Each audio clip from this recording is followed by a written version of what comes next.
બનાસકાંઠા જિલ્લાના ડીસા તાલુકાના ગુગળ ગામ ખાતે વૃક્ષારોપણ કાર્યક્રમ યોજાયો। વાત કરવામાં આવે તો ધારાસભ્ય પ્રવીણભાઈ માળી દ્વારા તેમના જન્મદિવસને ગ્રીન દિવસ તરીકે ઉજવવામાં આવ્યો હતો।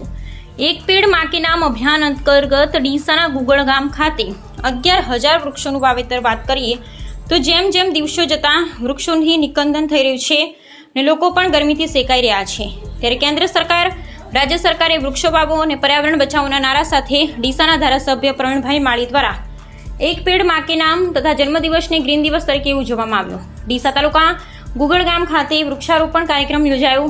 બનાસકાંઠા સામાજિક વનીકરણ વિભાગના ઉપક્રમે ગુગળ ગામ ખાતે જનભાગીદારી થકી 5 હેક્ટર જમીનમાં કુલ 11,000 સ્થાનિક 25 પ્રકારના રોપાઓનું વાવેતર કરાયું।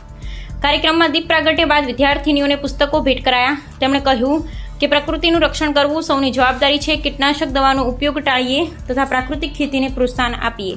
પાનખરમાં વૃક્ષો ધરતીને પાણી આપવાનું કામ કરે છે। ખેત તલાવડી કુવા રિચાર્જ સહિત વૃક્ષારોપણ તરફ ખેડૂતોને આગળ આવવા આહવાન કર્યું હતું। તેમણે ઉપસ્થિત સૌને પોતાના જન્મદિવસ નિમિત્તે એક વૃક્ષ વાવેતર કરવા આહવાન કર્યું હતું।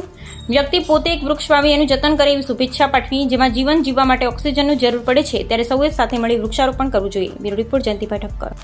આજ રોજ મારા જન્મદિવસે ગ્રીન દિવસ તરીકે ઉજવવાનું નક્કી કરેલ છે।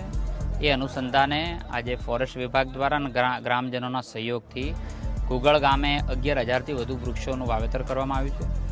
ગામના લોકોએ એક પેડ માં કે નામના સંકલ્પ સાથે આ વૃક્ષોનું જતન કરવા માટેનો સંકલ્પ કર્યો છે।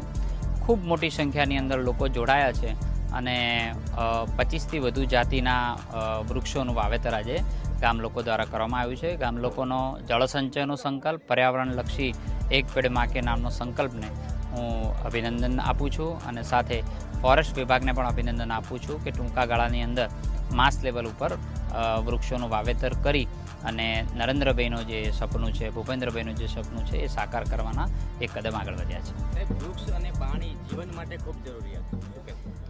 વૃક્ષ એ નારાયણ દેવ તરીકે આપણે એને પૂજીએ છીએ અને આજે પાનખર ઋતુ કેમ આવે છે, કેમ પાણીની જરૂરિયાત છે, ગામજનો સાથે સંવાદ પણ કર્યો છે।